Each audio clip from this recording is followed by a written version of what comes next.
Senator John Cornyn spoke at the Heritage Foundation about the balanced budget amendment and the debate taking place on Capitol Hill. Senator, thanks for joining us in the Green Room. Thanks, Rob. Bring us up to speed. Do you think that this year Congress will adopt a strong version of the balanced budget amendment? Well, I certainly hope so, but unfortunately the White House has already come out against it. And of course the President's own proposed budget this last year was voted down 97-0 because even Democrats realized that it did nothing to solve our deficit problem or our debt problem, but actually made it worse. So we'll see. Starting in the House this week, they'll vote on a version of the balanced budget amendment. And then before the end of the year, we are guaranteed by the provisions of the Budget Control Act to vote in the Senate. I expect there'll probably be two votes, one on what I would call the strong version that 47 Republicans have co-sponsored, and another on one that honestly will be probably more in the nature of a cover vote for Democrats up for election in 2012. Now, you talked about those different versions in your speech at Heritage.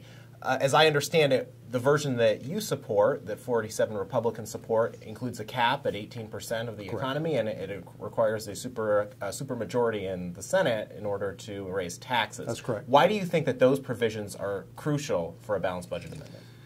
Well, I think the American people are justifiably very skeptical of Washington, and I think we need to prove to them that we're serious about solving the problem, not that we're going through the motions and appearing to solve the problem when in fact business can continue as usual through basically waiving those balanced budget requirements. So the strong version makes that harder to do, and I think is called for under the circumstances we find ourselves in. Now, what happens if the House passes a weaker version and the Senate passes a stronger version? What happens at that point? Well, it could be reconciled in a conference between the House and the Senate, and of course, and it doesn't go, since it's a joint resolution, doesn't go to the President for signature. But if we were able to reconcile those versions and pass both the House and the Senate, then they would go to the states for a ratification.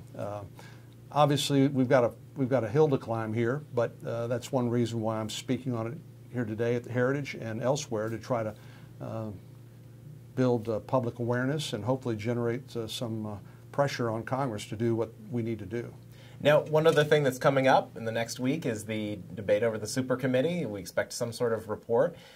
Democrats seem to be wanting to increase spending. We've heard proposals about possibly extending unemployment insurance, even a doc fix. Republicans have floated their own plan, which would increase some taxes.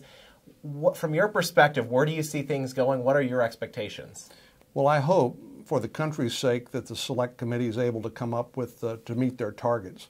But I don't think anybody should be under the illusion that once that's done, if it's done, that our problems will be solved. In fact, we will just be getting started dealing with unfunded entitlements and the huge debt problem that our country faces. But we'll find out. The problem is if they don't meet their targets, then we have the sequestration process, across-the-board cuts, which even Secretary Panetta said would be very harmful to our national security. Unfortunately, the President is already out campaigning, trying to channel Harry Truman, railing against a do-nothing Congress when he's apparently given up on governing and has decided to campaign full-time, and he's not really contributing toward the solution. And finally, you were quite critical of Attorney General Eric Holder last week following his congressional testimony on Operation Fast and Furious. Do you believe that he misled Congress about the gun-walking scheme that took place? I think the Attorney General either knew or he should have known about this misguided gun-walking operation.